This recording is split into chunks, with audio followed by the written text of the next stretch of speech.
Hi and welcome back to this video about SEO of 2018, and in this video I believe it is like a third or fourth video.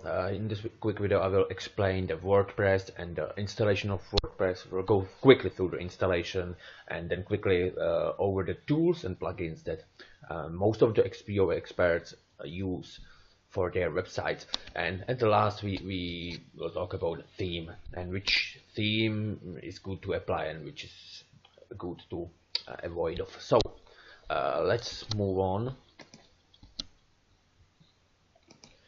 If you remember last time I had this website that I put names in the last video. I was setting up name servers for this website on my web host account, but because this web hosting company that I used, it's probably not that big web hosting company, it's a small web hosting company, so they basically didn't propagate my name servers right away, not even like within 24 hours as they usually say.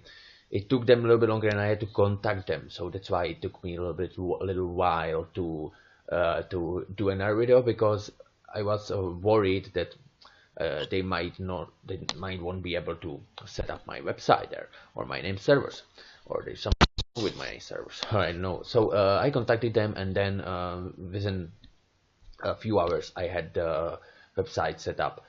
So this is the exact reason what I talked about when I talked about choosing the right and good web hosting company, because if you choose the unknown web host or very cheap web host that is not as big, it's kind of lottery. It could be good quality web host, or you may not have any problems with them, but the chances that your website will be down a lot of times, and if you're just starting, you wouldn't know about it, because you wouldn't be really tracking the performance of your website from the beginning.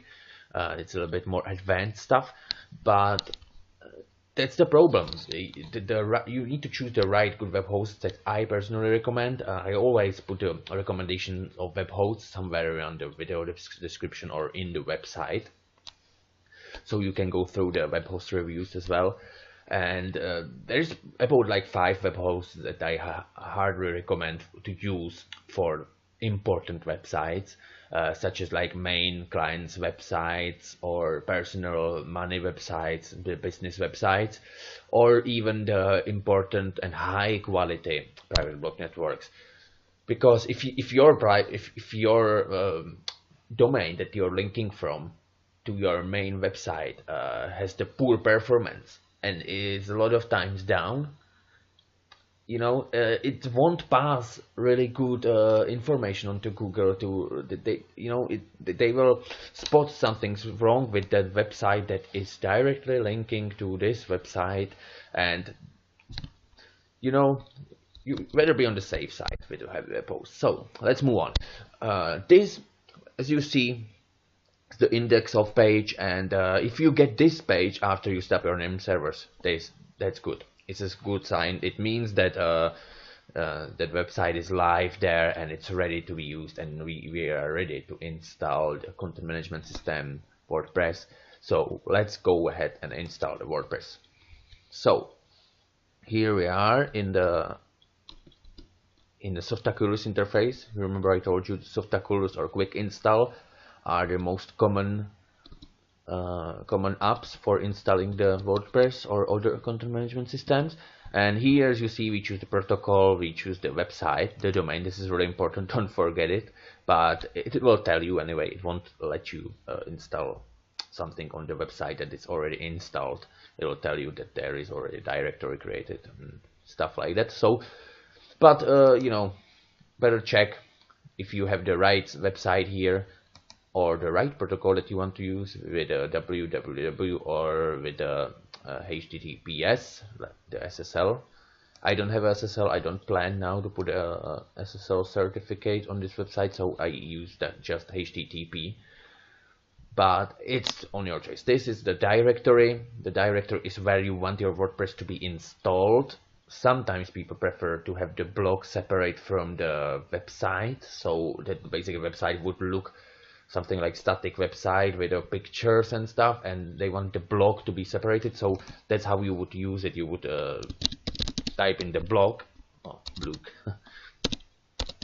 blog, and it will basically look like this. It will look like medialab.ie/blog, and there will be your WordPress installed. But for this case, most of the time we use just the empty field in this directory. In that case, it will install right on the domain, right on this domain as you see it. So let's move on. Here you have the site name, you see Media Lab, description, we can add later, I believe, username, password, you know, the usual stuff.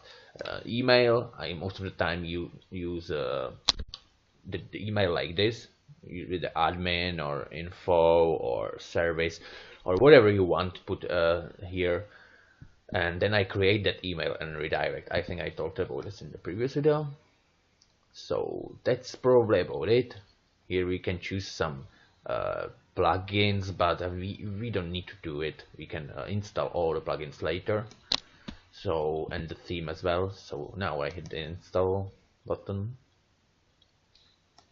and it will go ahead and install my WordPress. As you see, site description is required. You see, I thought that I can get away with not having the site description, but it's required. Okay, so we just put some site description.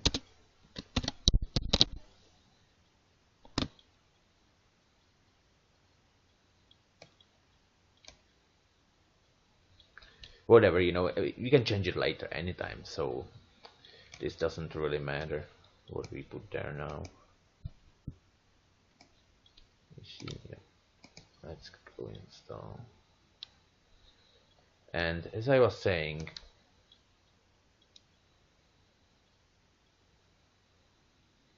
yeah, this is how I go about every WordPress installation. If it's monetized or if it's just a private blog network that I intend to use as a backlink, but this is how I do it. And once we have this installed, we can right away hit this, and we should be able to log in now because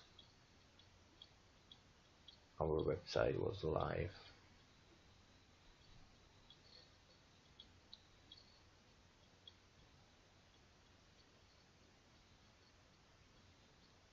Yep, dashboard, you see, here we are.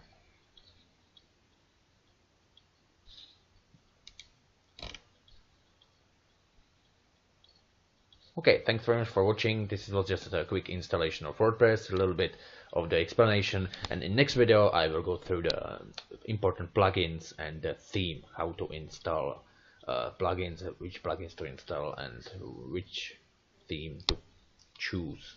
Well, thanks very much for watching, and talk later.